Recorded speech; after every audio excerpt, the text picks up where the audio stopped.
Rise and shine. It's Sunday. A brand new Daily Tech Update is heading your way, but don't touch that screen. A listener question is coming up. The government's war on gasoline-powered cars is about to cost you a fortune. This past week, I told you about the Biden administration's new plans to force you into an EV, even though you don't want one. Today, how much this war is going to cost you personally. I'm Kim Komando, brought to you by NetSuite. Attention business owners, get a one-of-a-kind flexible financing program at netsuite.com/Kim. Of all the new cars sold last year, only 7% were electric. Americans have rejected EVs with their limited range, long recharging times, and higher repair costs.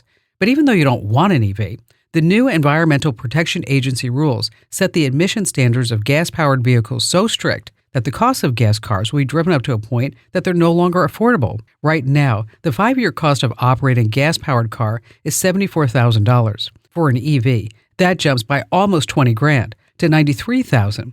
The war is on. The voting booth is where we fight. Join 500,000 folks who get my free newsletter at getkim.com. All right, let's open up that Komando mail vault and see what questions you've got for me. Bill in Madison, Wisconsin. Hello there, Bill. Yes, hi, Kim.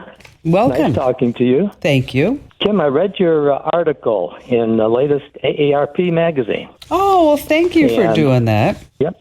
Yeah. Lots of great tips and information.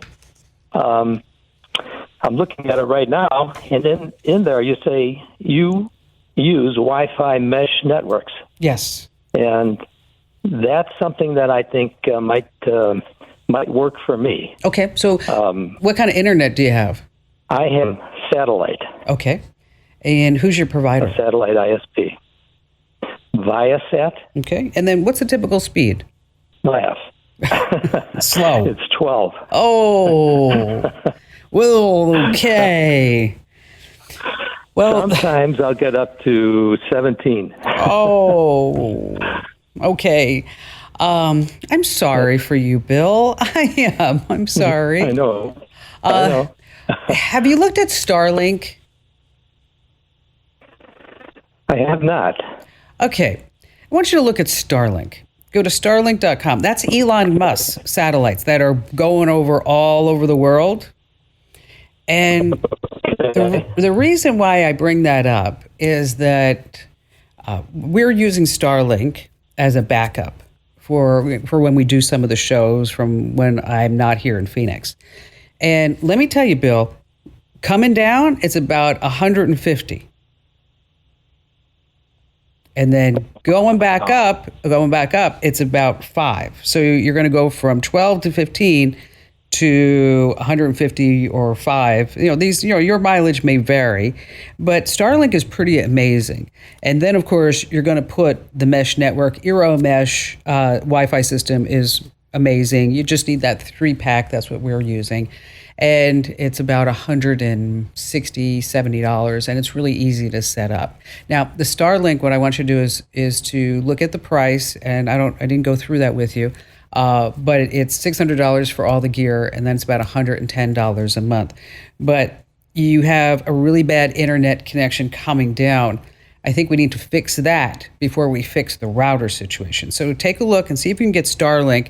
And then add that Euromesh, and then you'll be just smoking there in Madison, Wisconsin. I'm sure it's available in Madison, Bill. I'm sure that it is. And also, thanks for picking up that AARP magazine. In case you don't know, I was the cover girl, yes, for AARP for September. And it's a part of their tech section. And so if you read the magazine and you liked it, make sure that you drop them a note and say, hey, thanks for putting Kim Komando on the cover. Bill, thank you for your call. Hats off to you for listening. Now, if you have a tech question that has you stumped, I've got your back. Zip over to komando.com and tap that email Kim link. Your notes, I read them all like they're just the tech gospel. And you can get Tech Smart every single day with my free newsletter. It's up for grabs over at getkim.com. That's getkim.com.